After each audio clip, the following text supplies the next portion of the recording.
you ever thought about being controlled? You simply wanted to rip that thought out. Well, the movie Dead Poets Society dwells just upon the same topic.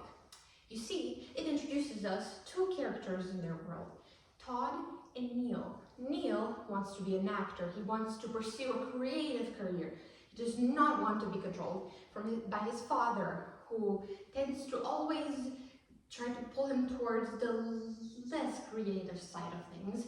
He always pushes him further, to always work himself harder for school and to always give up acting and to never follow this as a career path because it does not earn money, it does not benefit him in the long run. However, being a medic will certainly prove to be the right path for him. And you see, while being at this school, Neil dwells with this all the time. He does not know whether he should really listen to his father or do whatever he does. And here we are introduced the element of freedom, which is their teacher, Mr. Keating. Mr. Keating sees the potential in all of the students that are there. And so he decides to push them further towards their creative sides rather than go with the traditional matter of things, you know, like non-interactive lectures or writing everything on the board. No, he throws that out of the way and encourages the students to go outside, to play football and recite poems, and that really brings something beautiful out of all the students, especially Neil, who decides to go against his father's word, embracing the freedom that he is given. And behind his back, he goes and plays in a play. And, well, that doesn't really sit well with his father. And at that moment, he panics. He does not know what to do with all the freedom he just experienced. He's afraid to lose all of it. And in that panic, he ends up taking his own life. He does not know how to deal with the freedom that he's given, but neither how to return to being controlled. He did not find a balance, and because of that, he struggled. And the same goes for Todd. Todd was a scared guy. He was always anxious to interact with others. He did not ever read his poems out loud. He did not embrace the freedom that he was given. He only stayed in his own shell until it crumbled him.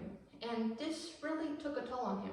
But after Neil's death, he noticed that he has a voice and that he can use it to remind people of like the good times that they had with Neil, because he was the only one that could still make a sound after all of that. And so he does. He embraces the freedom, but only after he's mastered how to deal with control and freedom, because when you're in a school, for instance, you want to do whatever you like, you want to dress however you like, you want to do things your own way, but you have to know how to be fluid, how to interact in both ways, and that sometimes there's both need for traditional but also for abstract things to happen in your life. And it's all about the matter of balance. If you are balanced enough, you will live a happy life. You will find success in whatever you are doing. And the same goes for Neil. If he would have just studied, finished school, and perhaps even finished a doctorate degree if he wanted to, but of course he doesn't have to. But it's important for him to think about the fact that he could have finished school, and after he was out of there, he could have pursued whatever he liked. You know, he could have done things by the book, and afterwards, do whatever he's interested in. And I really appreciate that path, you know. People focus so much on how they want to do things that they realize they don't really know how to, and you need to learn the rules first, like any good poet. He studied all the books before he can write his own verses. It's all about balance. It isn't enough to keep you stable. You need to study and really read out everything that you can about the matters that you're interested in. Because while having the freedom to do whatever you want, you really want to make sure that what you're doing is worth it. For instance, with Neil, he was sure that he wanted to be an actor, but even he should have researched if this is really what he wanted, and so he did. He went out to a play, he tried to experience a round of poems by going out with his friends all the time to see if this is really what he really enjoys. So since he does have freedom, it would be really good that you spend your time doing something you love.